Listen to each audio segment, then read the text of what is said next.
Netcasts you love. From people you trust. This is Twit. Bandwidth for Ham Nation is provided by CashFly at CACHEFLY.com.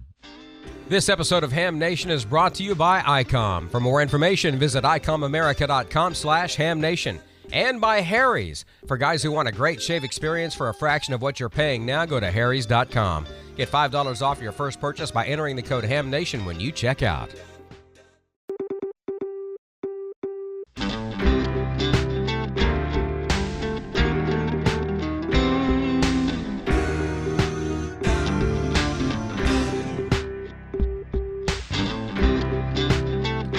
This is Ham Nation, episode 228 for December 23rd, 2015. Happy holidays. Good evening, everybody. It's almost Christmas. I'm Bob Heil, and I'm having more fun this week than you can imagine. And I'm glad you're here tonight because we have some really cool things going on. And one of them is we have lots of fun people here. Let's go around the horn. First of all, I want to bring George in because, George, are you okay? I heard you had some weather down there. George Thomas, how are you, buddy? Hi, Bob. We're doing pretty good tonight. Yeah, we had some weather north of us up in Clarksdale. I think they had a pretty serious tornado up there. We don't have all the reports yet. Right here, sort of in the middle of the state where I am, it really hasn't been that bad. So, yeah, we're looking forward to a Christmas in the 80s here. Yes. Yes, it was 70 here today, and they're telling us it's going to be that way for a long time here, so we're happy. And Don, how are you doing? You didn't have a lot of big crazy weather, did you? No, it was all way north of us. You know, George is about a 3-hour drive north of me, and Clarksdale is another, what, George, 2 or 3 hours north of you at least, up by Memphis. So that was nasty. No, it was just rainy and warm down here today. But that was a nasty tornado. You know, I grew up in Oklahoma, so I'm familiar with those things. And I saw video of it. That thing was huge. This wasn't no little bitty like EF1 or something. This was a big tornado, and it was on the ground. They tracked it for about a half an hour on the ground. And in fact, that storm continued on later on up towards the Nashville area. So they're persistent, and they're expecting more severe weather. In fact, we're in kind of a watch for some severe weather, even this far south tonight. So we got to keep a weather eye open. And yeah, it's so warm. It's 74 degrees here right now. I was going to make coffee in a lovely Christmas cup, but instead I'm drinking iced tea out of the ICOM glass, the ICOM beer glass. So it's just doesn't feel like Christmas, Bob. It just doesn't feel like Christmas down here. But I'm dressed for it. It doesn't. But that's okay. I was out recording some Christmas music on the organ the last few days, but that's okay. We made it happen. And Gordo, thank you for bringing that weather east. We really appreciated all of this, and I hope you're doing good. You, Susie, and the cats. We are doing fine, and yes, we exported some weather to you. Nice sunny weather. It's cold out here in Southern Cal with rain forecast. And good news, 11,200 QSOs racked up by Convoy on the Air. November for November. What a great run they had with their Convoy on the Air coast to coast. So that is good news. Our weather is earthquake weather. We've had 2 of them. Good sharp jolts. All the cats went flying, and it was a biggie, but everything is well here in Southern Cal. Back to you, Bob. Okay. Well, we've got some really good things happening tonight. We're going to start a new segment here on Ham Nation. Last week, if you we did about 25 or 30 minutes about audio. We had to fill some time with Gordo and gone, and George didn't have some things. So I answered a lot of questions I've had for months. Well, I had hundreds of responses. Not one of them was negative or flaming. I appreciate it because it was all true. It's all science. And we're going to start a little 10-minute segment here on Ham Nation. Out So if you have questions, email them to me and let me know. We'll cover them. And we're in a little bit. Let's see what's going to happen.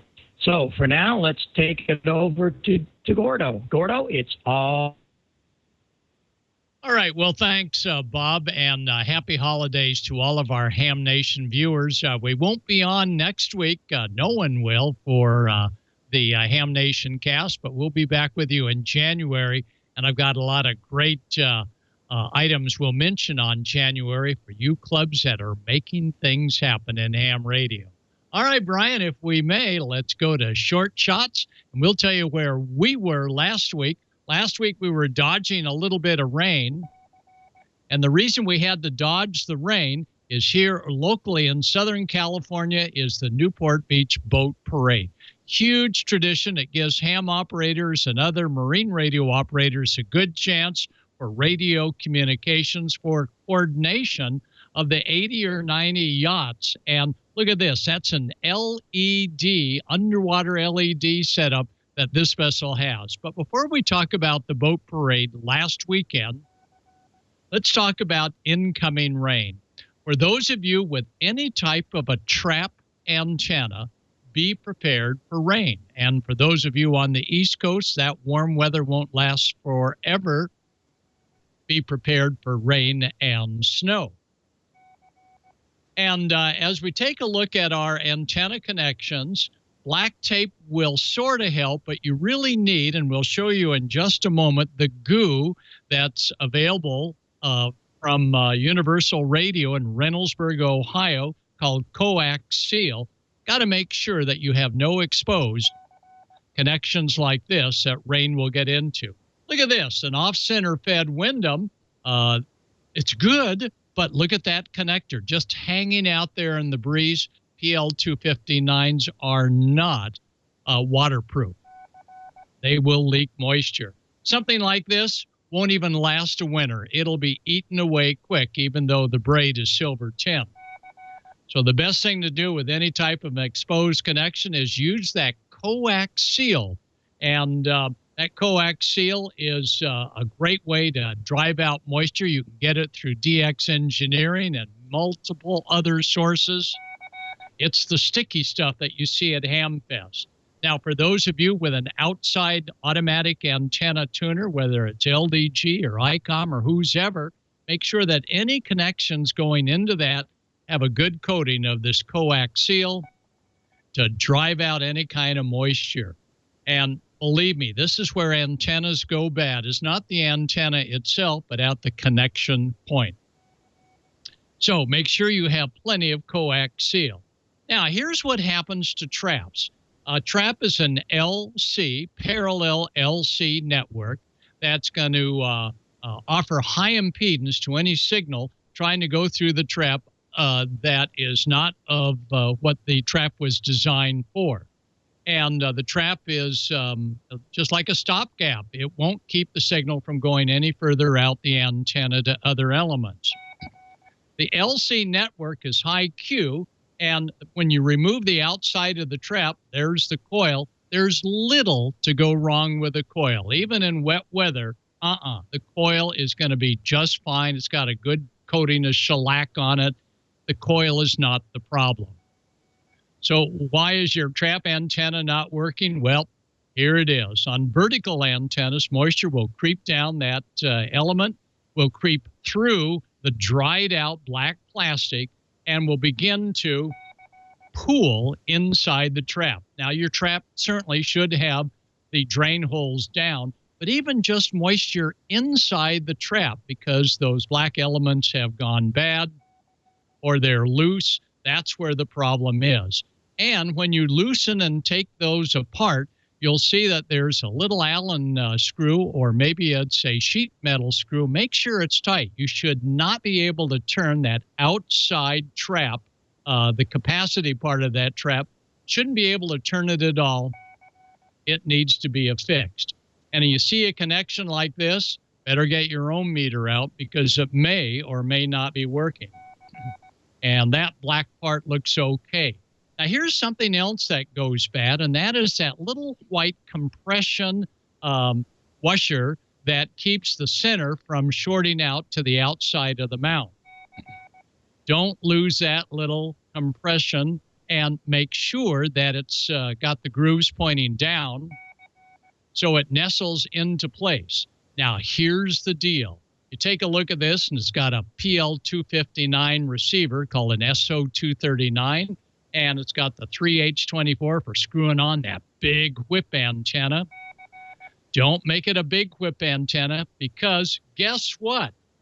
You see that center section? It is simply swedged into and will pull out with a big whip antenna. So do not rely on this type of an antenna setup on your mobile to support a big mama antenna like an Outbacker or a High-Q antenna that takes a 3H24 thread, because that antenna will just yank out that brass insert, and you'll be left with no antenna and no signal.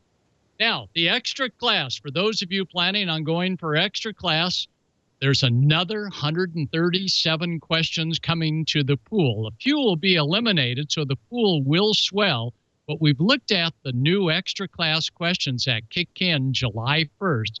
Let me tell you, be sure and get your ticket before July 1 with your current study materials, because the new extra class test brings in calculations for the off-center fed Wyndham antenna, feed point impedances, talks all about balance, 2-to-1, 3-to-1, 4-to-1 for an off-center fed antenna, a lot of antenna questions, a lot of new questions about propagation.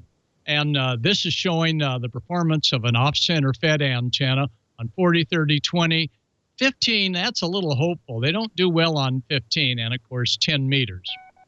And you need to know this for the new extra class test. They talk all about high Q type of coils, and you'll need to do some calculations on calculating Q of a coil and know what bandwidth figures are.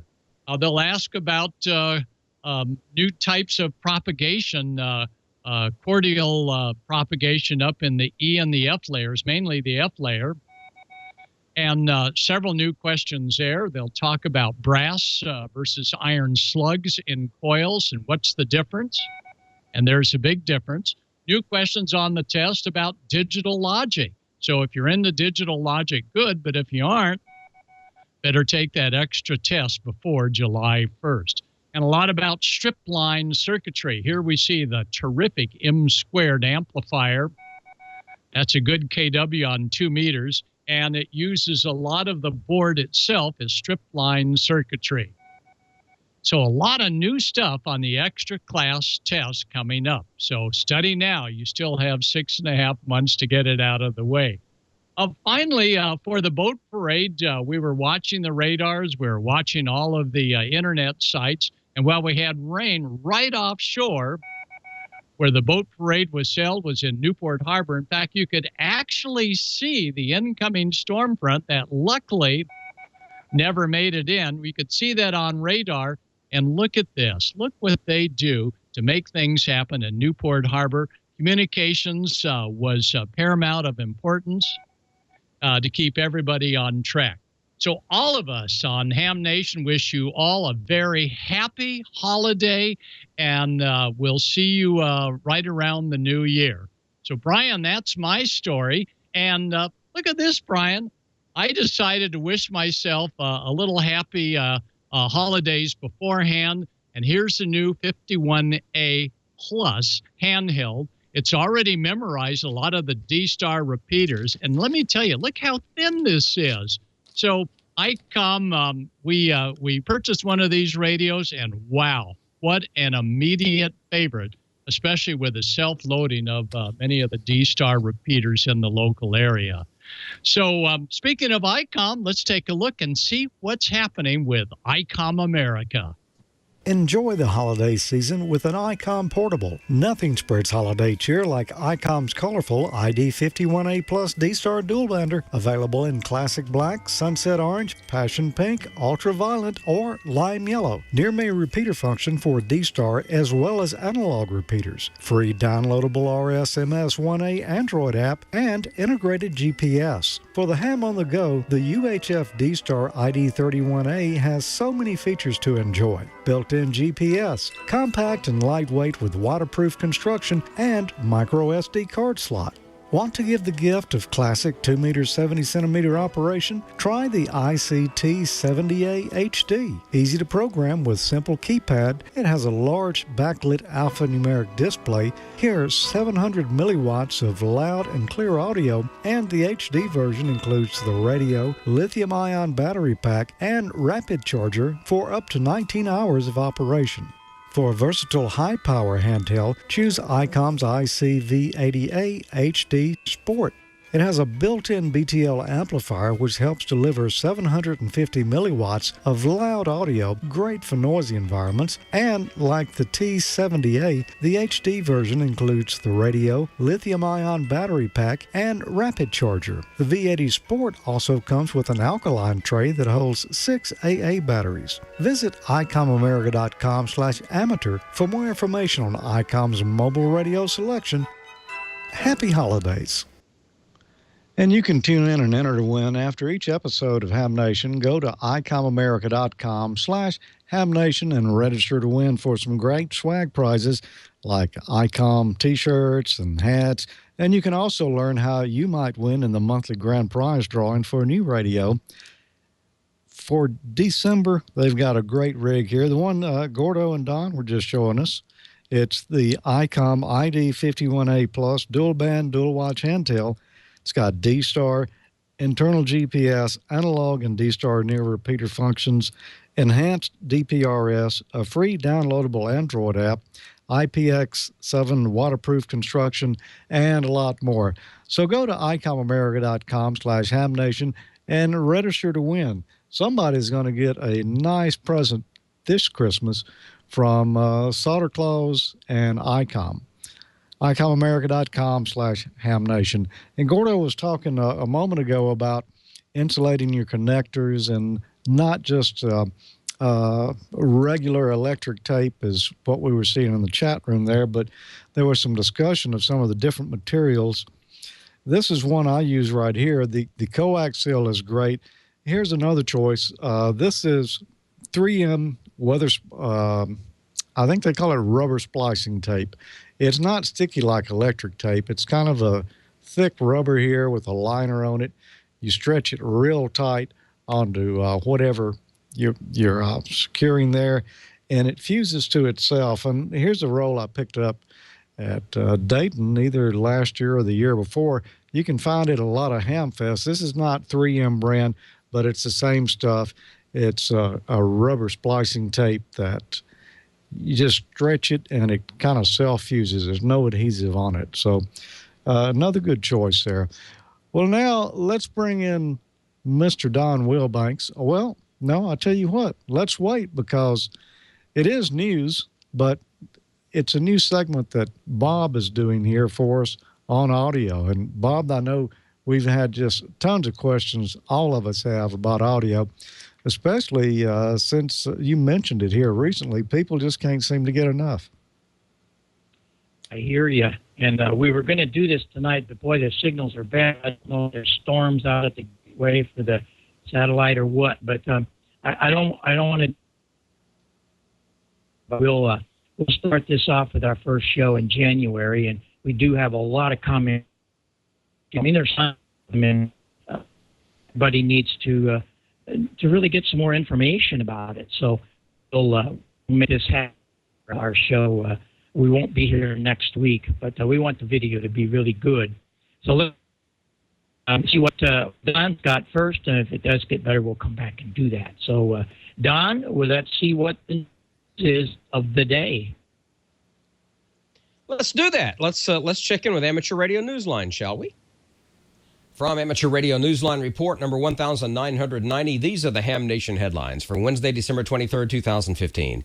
We begin this week's report with word that a ham from Spain has become a silent key following a gun battle inside the Spanish embassy in Kabul. Isidro Gabino San Martin Hernandez, EB1BT from Leon in Spain, was working as part of the Spanish embassy's security team in Kabul when he, along with another police officer and numerous others on the diplomatic staff, were killed during an extended shootout inside the embassy early on Friday evening, the 11th of December. The shootout closely followed the explosion of a car bomb believed to have been set by Taliban suicide bombers outside the embassy's guest house gate. A group of gunmen then entered the embassy compound and a 9-hour gun battle ensued. According to an account posted in the Spain report, all the attackers were ultimately killed by the Afghan Police Special Forces. A statement released by the Spanish Home Office said the Home Secretary had offered the King's and the Prime Minister's condolences to Gabino's widow and ordered Spanish flags to be flown at half-mast for 3 days on police buildings. Senor Hernandez was 48 and a father of 4. For Amateur Radio Newsline, I'm Jeremy Bucci for NJH in Nottingham in the UK. Our prayers go out to all who knew him. A weather disaster in the Philippines. As Typhoon Malor approached, the Philippine Amateur Radio Association activated its Ham Emergency Radio Operations, or HERO network.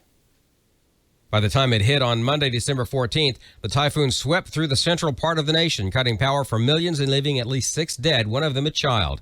The Philippine government reported that more than 90,000 homes were damaged, at least 8,000 beyond repair. In addition, mudslides and landslides left roads blocked. HERO's been making use of 7.095 megahertz lower sideband as its calling frequency for emergency traffic, requesting that all amateurs keep the frequency clear. The hams are utilizing backup power and plan to continue operations as the typhoon makes landfall throughout the archipelago. The new and improved FCC website went live Wednesday, December 9th. A statement from the commission describes the new website as featuring, quote, a more responsive design, a new site navigation structure, and an improved search capability, end quote. The site also provides a friendlier interface for display on mobile devices, tablets, and other platforms beyond the desktop environment. The site includes some big pluses for hams. There's now the ability to link hams directly to the universal licensing system from the home page, and also a direct link to the electronic comment filing system, which is used for input in official proceedings. Project manager Deanna Stevens also notes in an agency blog online that the site's ability to offer navigation by toggling permits browsing by categories or by bureau and office, hopefully providing more responsiveness to user preferences. Take a look and get acquainted at fcc.gov. And finally this week, a story about the true meaning of Christmas: giving. The Center of Hope in Ravenna, Ohio, has a special Santa in the form of the Portage County Amateur Radio Service. The group's president, Rick Cruz, K8CAV, and Vice President Jim Wilson, AC8NT, recently donated a check for nearly $4,000 to the center, which provides free hot meals 5 days a week for 75 to 100 low-income residents in the area. The center's work is especially important in areas where no food pantries exist. The check was accepted by Mark Frazone, Chief Executive Officer of Family and Community Services, Inc. He said, quote, this is truly a clear example of the impact that the center has on our community, end quote. The Portage County Group is an ARRL-affiliated special service club. Many of our friends at DX Engineering are members of the Portage County Amateur Radio Service. And that's all from the Amateur Radio Newsline, your independent source for amateur radio news for over 37 years and counting at www.arnewsline.org. With Jeremy Boot, G4NJH, Karen Eve Murray, KD2GUT at the news desk in New York, and our news team worldwide, I'm Don Wilbanks, AE5DW. 73. Merry Christmas. Happy holidays. We'll see you next time here on Ham Nation.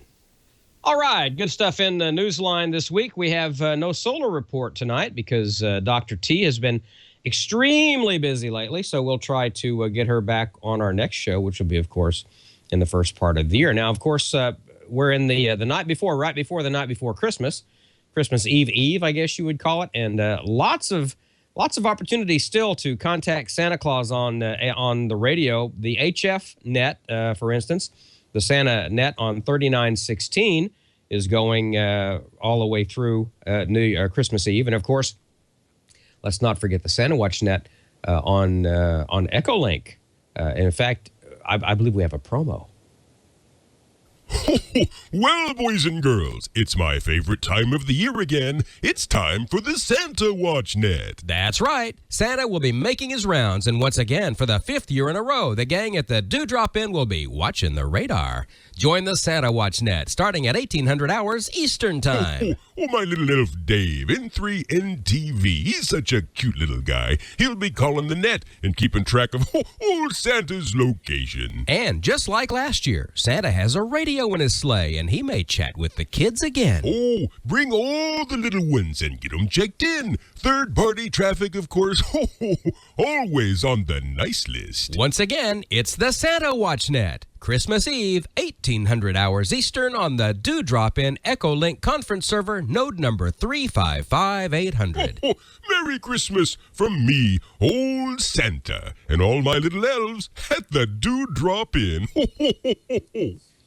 That is always just so much fun. Good folks over there, too, on the Dewdrop Inn. You know, we've got a word here now from one of our sponsors. That, of course, is Harry's. Santa, of course, obviously not a Harry's man. If Santa was a Harry's man, he'd look as good as I do, because I'm a Harry's man. And this episode of Ham Nation is brought to you by Harry's. Harry's fixes a problem, which is paying too much for overpriced razors. You know, shaving, it's kind of a chore sometimes. You can cut yourself or scrape yourself.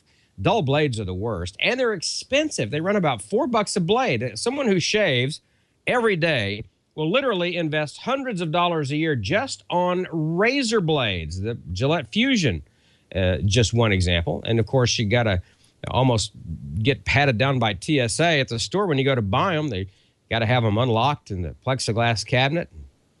It's just a pain. Well, Harry's is taking care of all of that because they will give you high-quality razors at about half the price of the big brands. And they can do that because they make their own razors in their own factory in Germany. They're engineered for sharpness and high performance. They're 5-blade units. And look at that thing spitting those blades out. They make their own blades. It's German steel. It's the best in the world. And they will ship these world-class blades to you for free right to your front doorstep. And because they make and ship their own blades, Harry's is a more efficient company. That means factory direct pricing, which means you save money and you get a superior shave. And your satisfaction is guaranteed. In every kit, you get a razor with a handle. Looks and feels great. You get 3 razor blades. You get a foaming shave gel. And the starter Truman set is an amazing deal. You get it all for just $15. But there's a really cool set out right now, and that is the Winston. The Winston is the one with the nice metal handle. I have the chrome Winston. But look at this, what we have. This is the Winter Winston. It has a copper-plated handle. This thing is amazing, and you can also get the Winston set. You can get it. Personalized. You can have your initials put on it right there, and if you get your initials put on it, that monogrammed, it comes in this great presentation case, which might be a little late for Christmas now, but of course, you know, if anyone's having a birthday or whatnot, this would make an excellent gift. And another product that you might consider that's on the Harry's website, this is something new too. This is the new DOP kit, the travel bag. And like everything else that Harry's makes, it's absolutely amazing quality, good stuff. Lots of pockets and zippered pockets in here. And I've got some other goodies in here that I've really been enjoying. This is the Harry's face wash. Man, this is good. It kind of exfoliates a little bit. It's got a great smell to it. And, of course, Harry's has the aftershave as well. And everything fits in here. Here's the Truman. Here's the Truman that I have here. It all fits right in here in this bag with plenty of room for everything else that you might want to need, deodorant, shampoo, toothbrush, anything you want. So you can take Harry's with you on your globe-trotting adventures. I love Harry's. Makes me feel good. Makes me look good. And my wife likes it, too. And I love the price because Harry's is half as much as the razors in the store. And the moisturizer is good stuff. Go to harrys.com. You'll save $5 off your first purchase with the code HAMNATION. HARRYS.com. Enter code HAMNATION at checkout. I'm telling you, this is the absolute truth. I've gone to ham fests. People have come up to me and go, feel my face. Literally, they'll take my hand and they'll feel that. That's a Harry shave. And they thank me so much for turning them on to Harry's. I get emails all the time. Try it. save yourself $5, and I guarantee you're going to be a Harry's man like the rest of us. We're all Harry's men here on Ham Nation, and there are Harry's ladies out there too. I know my wife Dawn loves Harry's. It's a good product, and I think you'll like it as well. HARRYS, Harrys.com, enter code HamNation, save yourself $5 on your first order. And thank you so much, Harry's, for being part of the Ham Nation family. George, you're a Harry's man, and Randy, I don't know about Randy. Randy's got he's. I don't think we could probably. I think what we need to do at the next Ham Festival when we find Randy is we need to just get him down and let's just shave him, George, you and me. We could take him. Well, maybe we can, Don. You know, I try to stay away. If someone comes up to me at a Ham Fest and says, "Here, feel my face," I'm just going to kind of back away. You know, it's not. No, feel my face is okay. It's the feel my cheeks. That's what you want to watch out for. Okay, I got you now. You know, people have been commenting in the chat room about this thing over my shoulder here. Someone said it was a power supply. Yeah, someone said it was an amplifier. What it actually is one of these, and this is my War Stories from the Transmitter site. This, and I've got two of them here that got a problem. This is a module out of a 10 kW AM solid state transmitter. This one is a 1 kilowatt module. There's 10 of them in the transmitter. It's got these two are the RF amplifiers, so it's 500 watts each for those. And then this one is a modulator because, you know, you got to, on AM, well, I won't say you got to, but if you want it to sound good, you have to modulate at a high level, you know, modulate the final amplifier. You don't modulate the exciter and then amplify that. Unless, well, you can do that, but to get the best quality, and typically all broadcast transmitters always modulate their final. So that's one of 10 amplifiers and modulator modules out of a 10 kilowatt transmitter. What happened? Well, they quit working. So actually a power supply went out that feeds them, and it knocked out 2 modules in the process. You know, Randy recently moved, and he's still getting things set up. I think it was this past week, maybe it was a week before, I believe it was, he showed us a little bit about the new shack that he was setting up. You know, I believe he's leasing this house because he's building his own. So he's got certain restrictions he's got to work with because, you know, this is lease space, but it seems like he came out with a pretty good plan anyway.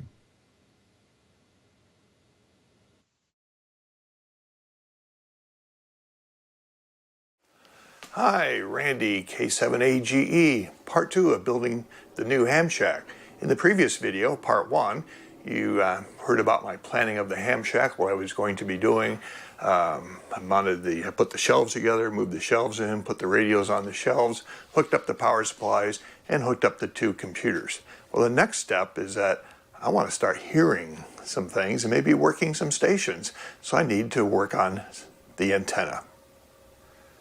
So before I talk about antennas, I'm going to talk about what is typically a very hot topic in many ham radio discussions, and that's about grounding. What do you do for your station? And there's all sorts of various thoughts about this, and it just all kind of gets grouped into grounding.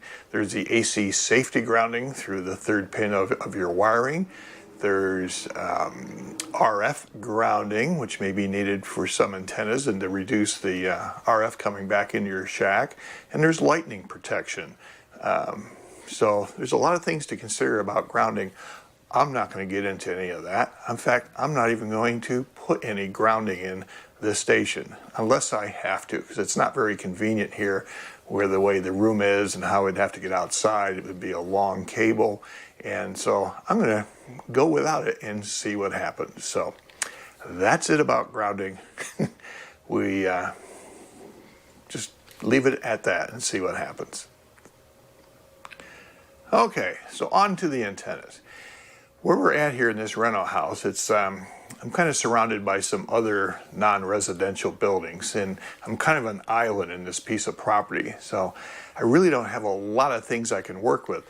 But what I have is like a short telephone pole that's used to hold up a security light, and so I'm going to hook my antenna on one end of that and then string it out across the top of the house, or part of the lower part of the house, off to another utility pole. And I won't be near the wires, and I won't be up near the top, so it's only a temporary thing, probably not the smartest thing to do, but I'm going to try that first and see how it works out. The antenna I'm going to use is a end-fed antenna. I bought this before I left Grass Valley, and I had this up for a while and was using it, so I thought I would try it out here as well. It's all pre-made, and we'll hang it up and see what happens. I can always change things out later. I have maybe some other ideas for the future. So what I have is a PAR end-fed antenna.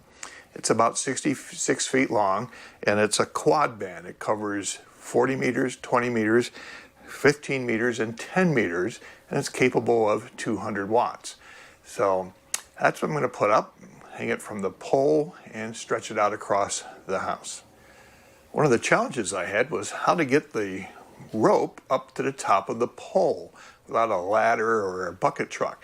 And what I used was, for camping, I have this long fiberglass Wonder pole, and it extends actually higher than the wood pole out by the side of the house here. So I thought if I have my rope up at the top of that plastic pole, I can just reach up over there and set it down over the hook that's holding up the power cable, and I can have my line at the top of that pole to be used to pull up the antenna. And that worked out really easy. So the antenna is going to stretch across the back porch of the house, which does have a metal roof, which is not ideal, but it's what I have to work with. And we all don't live on huge properties and big antenna farms, so sometimes we have to make do with what we have. And I'm going to string it across there and tie it to basically as far up as I can reach on this other utility pole. You really shouldn't get near power lines, but I'll be away from it, and I'm not going to be up near the top or anything like that. So if it doesn't work, I can try something else, but that's what we're going to start with. So the other item to deal with is how to get the cables into the house. So I have a landlord that's willing to work with me here with my ham radio. He says I can do things as long as I don't put stuff, drill holes in the roof. And he has a contractor friend, so I met with him about the idea of bringing the cables into the house. And what we've done in this room that's just outside the ham shack, up high underneath an eave, I've drilled a hole through from the inside to the outside, then use a hole saw to cut a larger hole so I could pass a piece of PVC piping through, and then I caulked it up, and it's tilted down so the rain and the weather won't get in. So that's how the cables are coming into the house. Okay, I'm back in the ham shack, and now it's time to check the antenna. The way I'm going to check that is with the MFJ antenna analyzer that I have. I'm not going to go through all the operation of it. I've covered that on one of my other YouTube videos that you can see on my channel. I'm going to record the data that I measured with the MFJ analyzer in a notebook.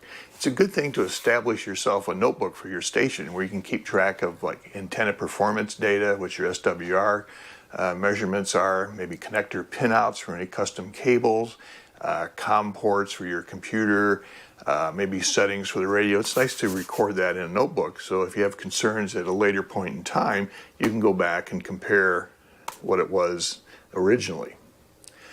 So to record the SWR measurements, I'm going to use a single page. I'm going to make 4 band graphs, one for 40, 20, 15, and 10, and write the frequencies across the bottom and some SWR values up the side. And I'm going to use the MFJ to measure multiple points across the band and then record the data. And I have myself a simple little graph that I can go back and look at later to see how the antenna is performing. Okay, I've got all my data now recorded in my ham station engineering notebook, and I'm fairly pleased with the results. On 40 meters, you can see it went from about 1.5 up to 1.8 between the band edges. 20 meters, it went from about 1.4 to 1.8. That'll certainly work fine. 15 meters, I'm not sure why, but it was about 1.2 across the entire band. Maybe that's because 40 meter and 15 meters can quite often use the same antenna because of the harmonic relationship. And 10 meters, it went from about 1.5 up to about 2.3. So yeah, it's a little high in 10 way out at the end here, but don't forget 10 is a much wider band than the rest. So anyway, I'm quite pleased. You know, I know that the radio will work with this, and if I get near the band edges, I can always press the tune button and let the antenna tuner in the radio match the antenna.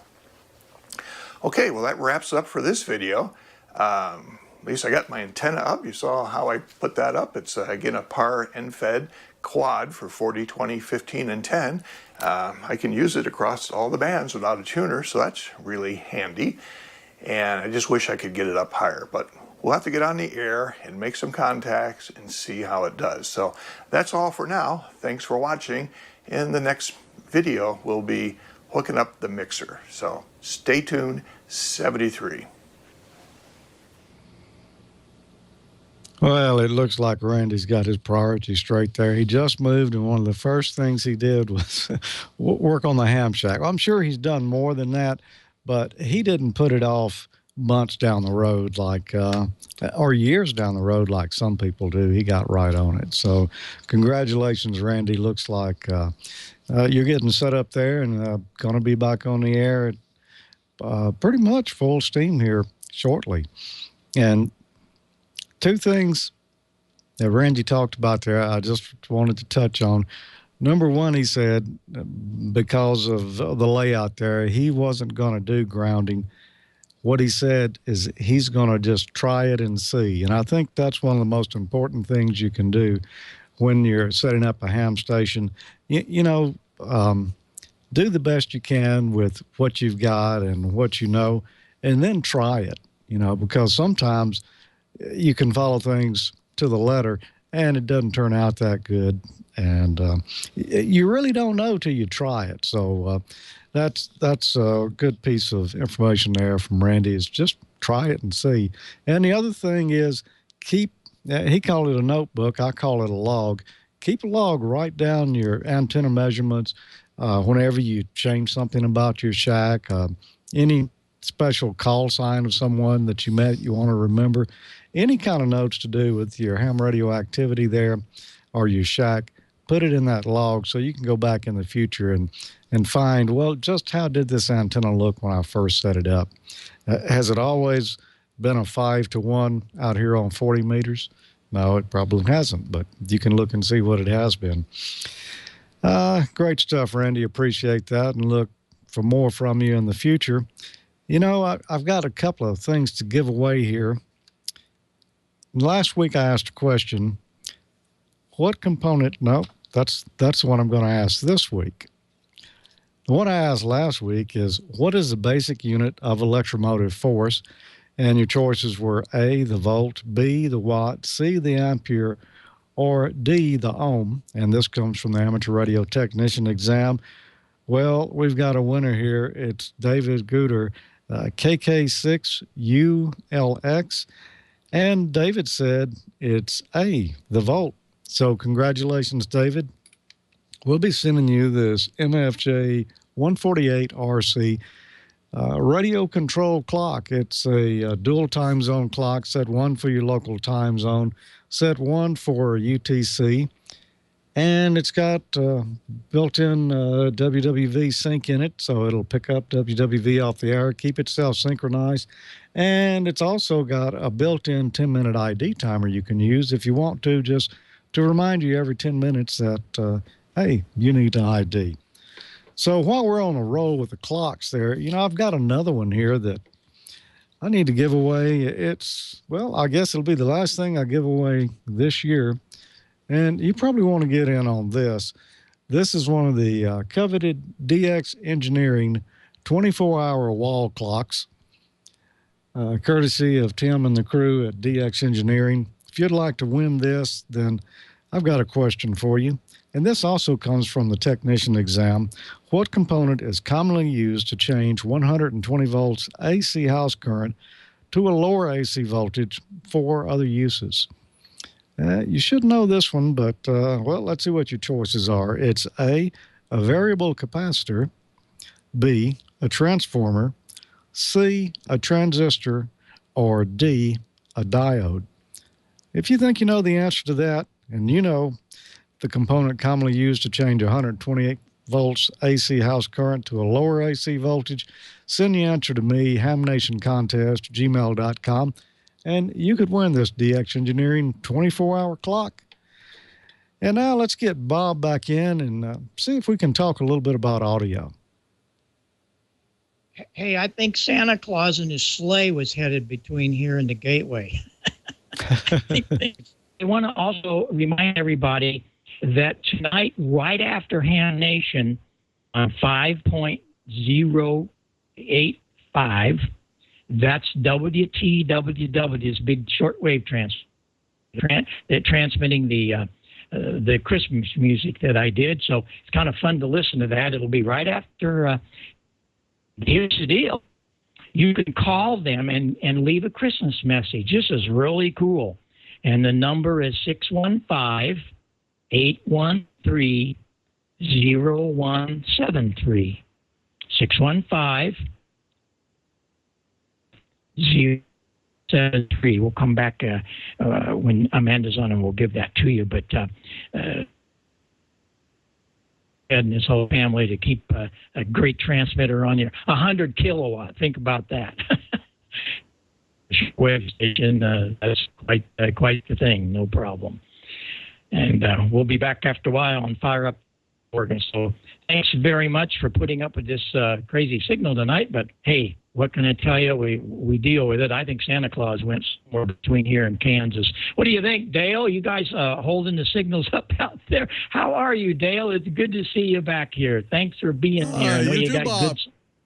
Happy night before Christmas to you and to everyone out there. We do have a nice Christmas treat toward the end of the video segment from Larry. He's the ham radio guy up in Minnesota, WD0AKX.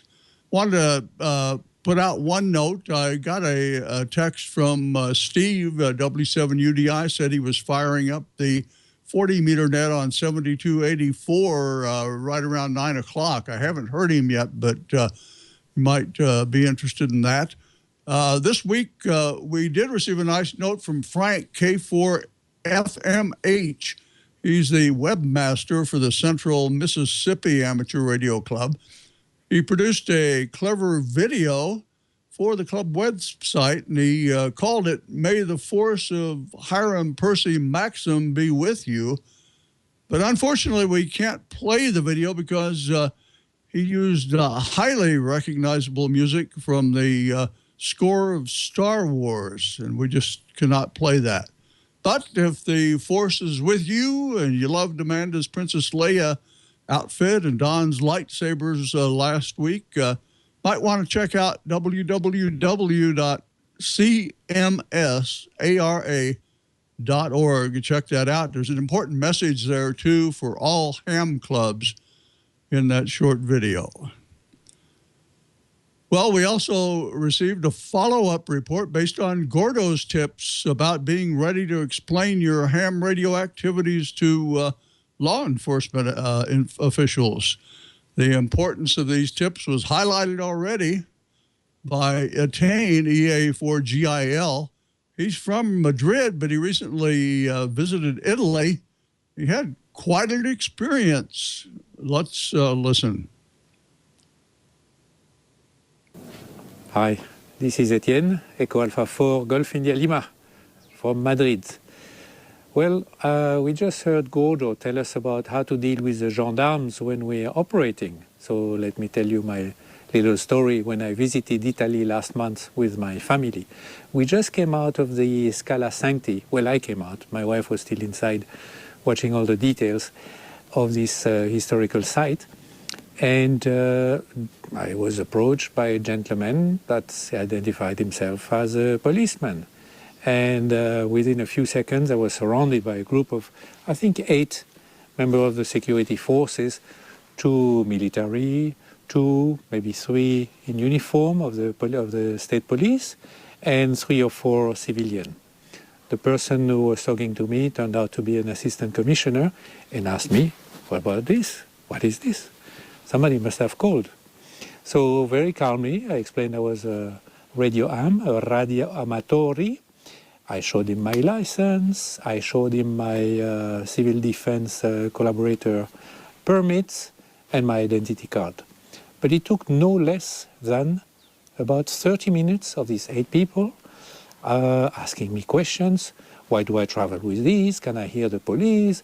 Where do I stay? When did I arrive? When did I go? And so on. But I explained to them very calmly. So if you go to Italy, of course, have your license, have your identity card. If you're a member of a CPT country, one of the 48 European countries, your license should actually state that it's a CPT license and therefore is valid in Italy. And 2 Italian friends give us some more information. First of all, India Victor 5 Echo Delta India, Simone, who's the secretary of the ARI in Florence, has a nice page about how to prepare, how to operate in Italy. And I recommend you print out the legislative text that he has referenced in his article. And later on, I was informed by India Zulu 6 Foxtrot Uniform Quebec of another piece of legislation that pertains particularly to CPT that he recommended, that's Article 140, that he recommended I carry with me, print it to show to law enforcement. So enjoy your radios, but just be prepared. I have all these links below, and if you enjoyed this video, please subscribe. Thank you. 7-3. Well, 7-3, Tane. We appreciate the timely report. With the current condition in the world, almost every law enforcement agency is on high alert. So do be prepared if you're walking around with your ham radio walkie-talkie or any other equipment. Well, it is the night before Christmas, so let's check in now with the SantaNet. With the report, here's Larry, WD0AKX. 0AKX. Just a reminder for some of you, if you have any kids or grandkids or neighbor kids that would like to talk directly with Santa at the North Pole this year, get them in the Ham Shack. Every evening in December here up until Christmas now, they'll get a chance to do just that on 3916 kilohertz, 7:30 p.m. Central Time. Let's take a listen and see what's going on here tonight. It's time for the Monday night edition of the SantaNet here on 3916. This is SantaNet number 11 for 2015. We'll be on every night at this time through and including Christmas Eve. So if you've got kids that haven't been on to talk to Santa Claus yet, do not fret, because we're here every night, again, through and including Christmas Eve. So here's what we do on SantaNet. Through SantaNet relay stations that I'll announce in just a moment, we relay in the voice of Santa from the North Pole. I know it's amazing, but we have great ham operators that volunteer to help us with this. And because of these relay stations strategically positioned across North America, we're able to connect good boys and girls with the big guy, with Santa Claus at the North Pole. If you don't have a radio, you can still listen in. Just go to 3916nets.com and click the live link at the bottom. You can also click the direct link to SantaNet at the top of the page. The SantaNet is archived at soundcloud.com. Look up 3916nets and the date you're interested in listening to. Any other check-ins that want to get on with Santa tonight, the easiest way to do that is to send an email to Kilo Echo 5 Golf Yankee at gmail.com. Send us the names and ages of your kiddos and your call sign and name and location. That's all we need. And W5YTT Clint in Arkansas provides the 3916 live streaming feed that's available for all the 3916 nets. We also want to thank W5YTT for setting up the archiving for the SantaNet. Okay, this is KE5GGY. My name is Pete, and I'm just north of Dallas in Denton County. I'll be your net control for tonight's SantaNet. Again, SantaNet number 11 for this holiday season. And we want to introduce our SantaNet relay stations. These are the ham operators that make this net happen. KF5 AWP, Sherry in Paris, Texas. W5 MBE, Midwest City Mike in Midwest City. And N5 VLF from Cedar Park, Texas. And that is Dan. Also N2HFO, the voice of the East Coast. And from Rochester, New York, Michael is with us. And we appreciate Michael so much because he covers a lot of territory that we can't get to. Here we go. Calling Santa, calling Santa. Merry Christmas from the North Pole. It's me, Santa Claus. And good evening to all the good boys and girls of North America. It is a pleasure to be on 3916. And let's see, who do we have on the list tonight? Santa, we have a little girl here, 5 years old, Annabelle. Do you copy N2HFO, over? You copy Santa Claus, Annabelle. Ho, ho, ho, from the North Pole, over. Oh, by the way, you Santa. Oh, you've got a good roger there, Annabelle. So what would you wish for Christmas this year, Annabelle? A present card. And? What else? A present. What kind of present? Don't know. I don't know. Well, that sounds good, Annabelle. We'll have to get that right on the list of the house. Right to work with it there. So you've been a good little girl, over? Yes. Yes. I've been doing good in school. I've been good at school. I suppose. Merry Christmas, all. Merry Christmas, all. Okay, Annabelle, I'm going to let you go now. 3, Merry Christmas. You've been a good little girl, and you sound really good on the radio. Okay, well, thanks, Larry. And if you do like Larry's videos, you can subscribe to his YouTube page. He calls it Ham Radio Guy. So always a lot of fun there from up in Minnesota. And the 3916 net will be on through tomorrow evening. Should be really fun tomorrow evening on the real night before Christmas. Well, this wraps up the Christmas edition of the video segment. The video bin's empty now, so we also need some shack photos to produce another episode of Show Me Your Shack. So be sure to send yours to Ham Nation Videos. That's at twit.tv. And if you plan to do a video for Ham Nation, if we may, got a few quick tips for you. Please do avoid the use of copyrighted music so that we can play your video.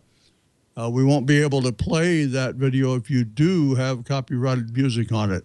And remember to narrate your video so that our audio-only Ham Nation podcast listeners will know what's going on. If you prefer, you can send a script for the narration.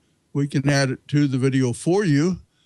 And do keep the maximum length between 2 minutes, 30 seconds, and 3 minutes. That lets us fit 3 videos into the 10-minute video segment.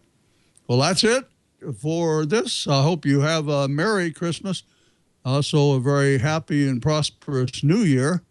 Right now, you're in for a really nice treat. We're going to head back to the Southwest Missouri studio now and pick up organ music from Bob. Merry Christmas, Bob. Hope you and Sarah are having a great Christmas there in the Ozarks. Thank you, Dale. Thanks for all you do to make the videos work. And everybody, get your videos to him. Let's see what your shack looks like. Sorry for the signal here tonight. I don't know what's going on, but we're going to go out into the studio and fire up the big organ and do something I love to do, is play Christmas music. So here's my Christmas message to everybody. Best regards, and we'll see you next year from Pleasant Hope, Missouri. Merry Christmas, everybody.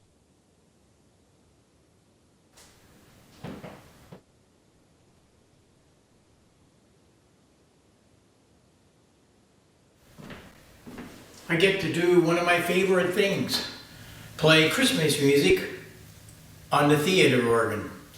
Merry Christmas to all of you, and we're going to do a little Winter Wonderland.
Good evening, Ham Nation viewers. Thanks. That was a wonderful video by Bob. He's such a good organ player, by the way.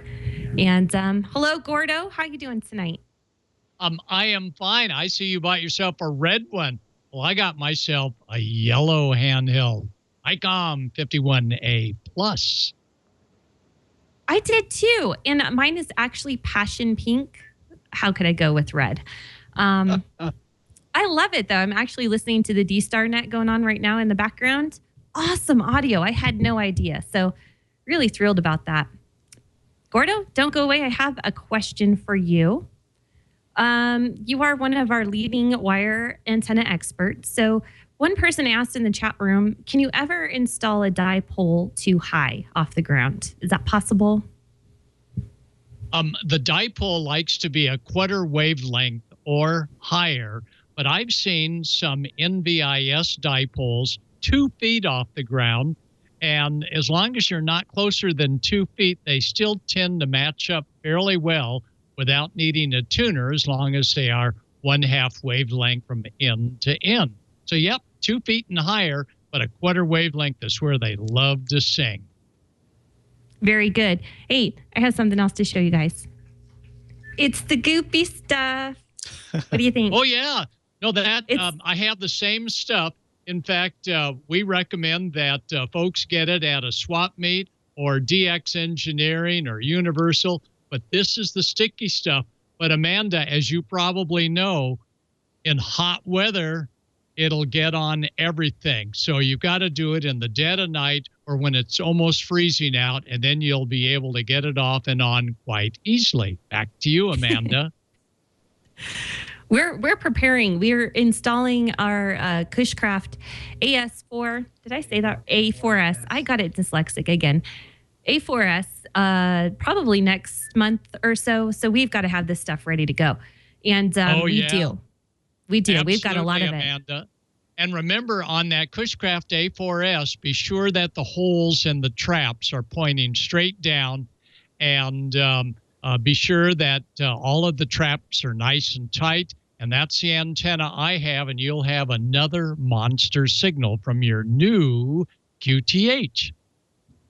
That's awesome. And I was like, Jeff, come in here and watch what Gordo's teaching us right now. We see the holes and everything. We've got to follow this word for word. So I don't want to burn up spiders, and I don't want to blow up my radio, and I want my SWR to be correct. So thanks, Gordo, for all those helpful hints for sure. And we have melted spiders and a few other old antennas. So Jeff's like, yeah, at least one or two. Let's see. I have George also on, right? George, you're here? Yeah. Hi, Amanda.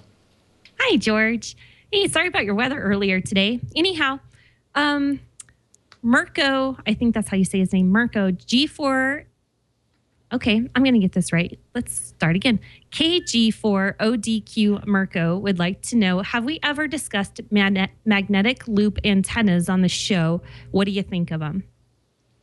No, I don't believe that we have. At least I don't recall doing it. And if we did, it was very briefly. But, it's just, I would say ultimately, if you're looking for a small antenna, a magnetic loop may be the way that you want to go.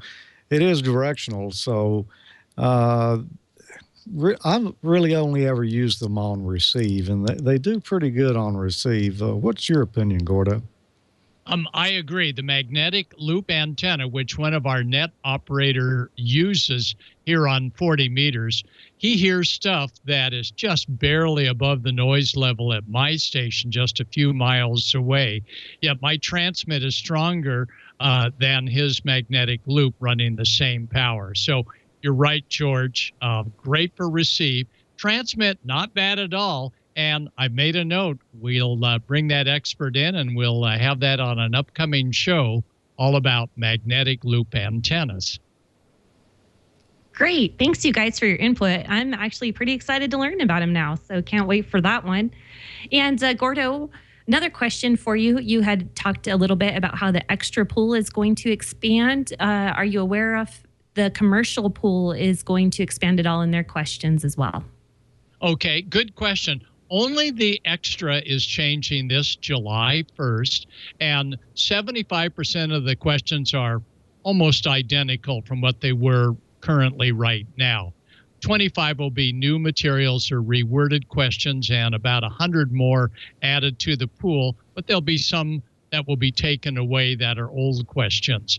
The commercial GROL and MROP and radar, all of those licenses remain the same when it comes to the question pool, and we'll give you fair warning with at least a year's warning before they begin to think about changing them, but no change to the commercial. Very good. Thank you. And I'm going to throw this one over to George. And Dale, I have not ignored you, I promise. I know these are just some expert questions here. George, do you need both grounding and lightning protection, or can you use one over the other when you're putting stuff in your ham shack?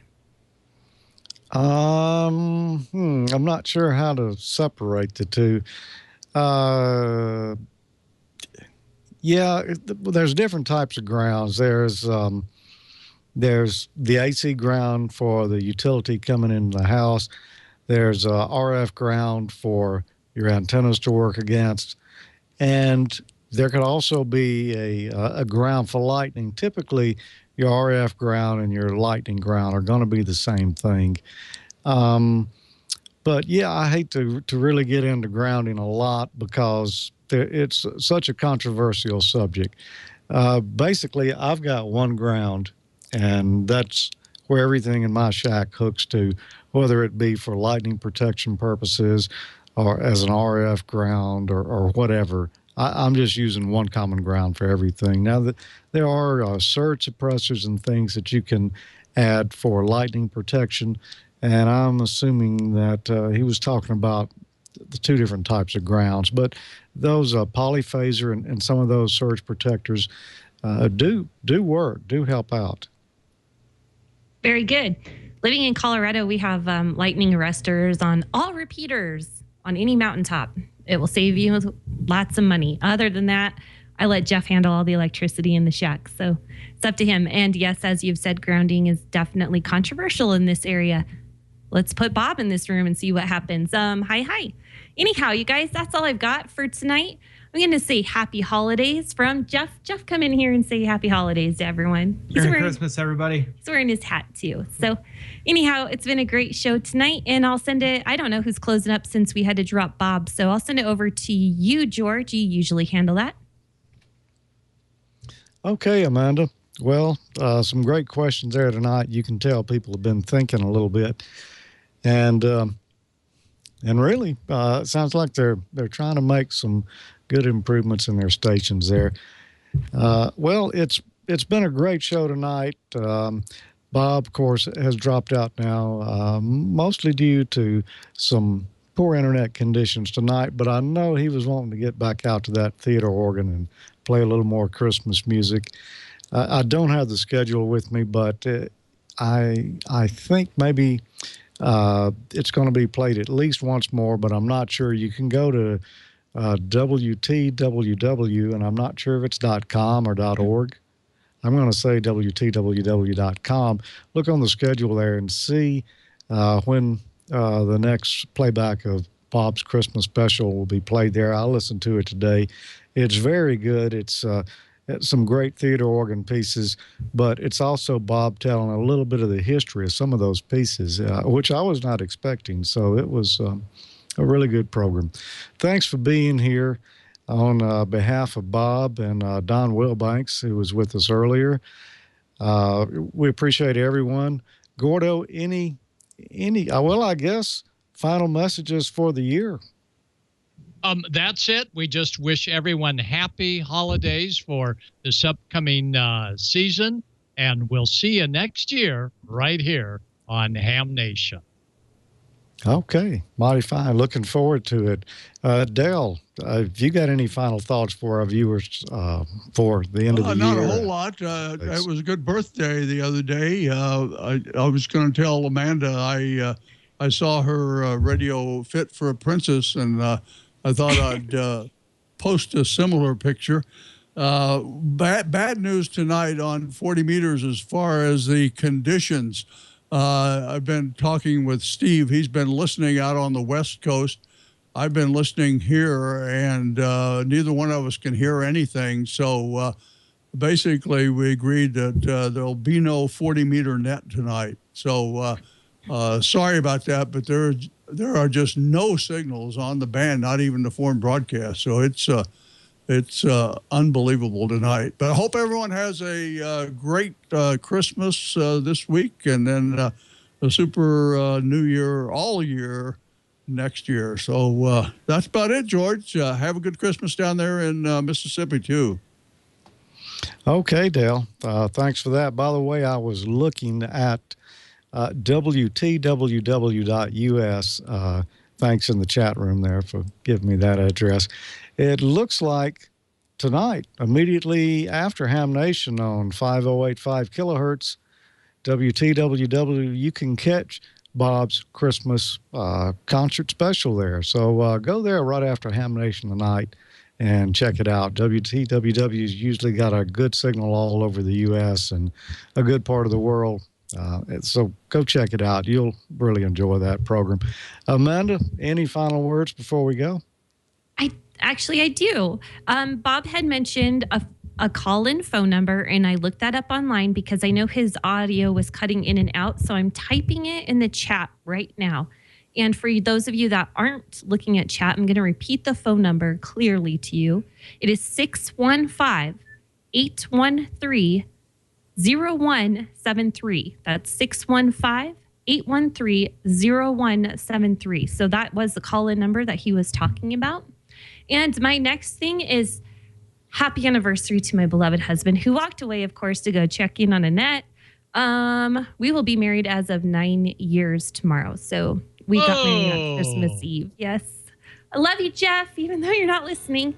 So I said happy anniversary, dear. Anyhow, go back to your radio.